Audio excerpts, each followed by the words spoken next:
Hello, and welcome to our RIMP Code video series, Explicit Intervention in Vocabulary.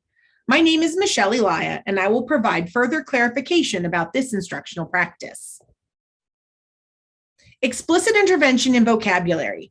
Teach high-utility words in academic language, including instruction in morphology, the meaning of roots and combining forms, prefixes, and suffixes, using explicit instructional routines. Words should be taught in clusters and connected to texts. In addition, there should be judicious review with multiple exposures of previously taught words. We'll break this down into what to teach and how to teach it. What to teach. The words we'll teach are unknown and critical to the understanding of the text. This can include Tier 2 words or Tier 3 words. Tier 2 words, as defined by Isabel Beck, are academic language terms, high utility words that can be used in multiple content areas. Tier 3 words are more domain specific. They're critical to this topic, but not necessarily useful in other content areas. When we choose words to teach, we have to ask ourselves 3 questions. Is this a word the student doesn't know? Is this a word that's critical to the text? And is it a word that can be used in other contexts? So let's take a look at a text together. This is a text series about working at night. So we're going to read about someone who works with sea turtles. As I look through the text and skim through it, I see the word frenzy. It's actually repeated here and again here. The word frenzy, to me, answers all 3 of those questions. Let's review them again. Is it a word the students don't know? Probably not. Is it critical to the text? Absolutely. And it can be used in other contexts? Absolutely. My students get into a frenzy in the line walking to, and when they're walking down the hall to the cafeteria, or when they're standing in line waiting to use the restroom, right? So that's definitely something that we could use again and again. Okay, now how do we teach it? We're going to use the vocabulary instructional routine. So step 1, introduce the word's pronunciation. Boys and girls, our word today is frenzy. Let's repeat the word, frenzy. Frenzy. There are 2 syllables. You repeat those for me. Frenzy. Now let's take a look at how we spell this word. Now it's really important that we make very specific connections to the spelling, to the phonology, by the way.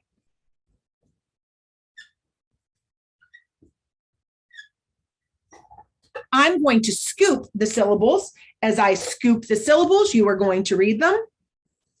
Frenzy. Frenzy. Here we have a short E because this is a closed syllable. And here, what sound does this letter Y represent in this word? E, that's right. And at the end of multisyllabic words, Y does represent that sound, E. So frenzy. Now, when it comes to morphology, this word really only has one morpheme, frenzy. So we don't really have to connect to morphology for this one. My next step, introduce the word's meaning. So let's talk about what this word means, friends. When we are in a time of being really excited or we're being really wild, we are in a frenzy. Frenzy is a noun, and it means a time when we are really excited or really wild. So we're going to move a lot because we're really excited and really wild. We are in a frenzy. So when we're really excited or really wild, move like you're really excited and wild, we're in a frenzy. And we want the students to say the word as much as possible. Next step. We're going to illustrate the word with examples and also some non-examples. So I might say, when I am getting ready to go trick-or-treating on Halloween, I might be a little bit wild. I'm in a frenzy. Or as we're coming in from recess, we might be a little bit wild and a little bit excited. We might still be in a frenzy. And so we are going to have to calm down before we come back into the building. If the teacher announces that she's going to give a pop quiz, you might, as students, we might get so angry that we are in a Frenzy, exactly. Now, will you get into a frenzy when you're sitting in the library? Probably not, because we have to be quiet there, right? So we won't be in a frenzy in the library. We won't be acting very wild or excited in the library. So I'm going to give examples and non-examples. And then the last step might be to check the student's understanding, where we have them turn to a partner and tell them a time when they were in a frenzy. And they have to use the word frenzy in their sentence to explain that. So those are our 4 steps when it comes to teaching that vocabulary word explicitly. It's also important to remember a few other things. Number 1, using visuals to match to the word, which is called dual coding, is always helpful. So having students gesture like we did with frenzy, or giving them a picture or an image, super helpful. Give them sentence starters. It's a great scaffolding tool. It's going to be helpful, but it's also going to be a way for our students to demonstrate that they know the word. I was in a frenzy when. So there's my sentence starter. Now they turn to their partner and use it, and then they can handwrite it.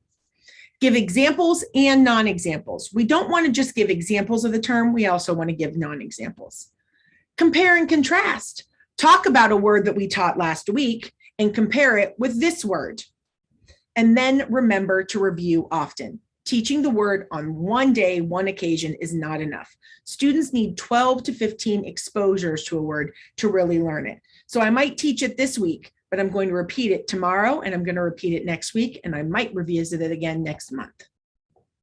For more information, see page 28 in Ohio's plan to raise literacy achievement. Thanks so much for your time.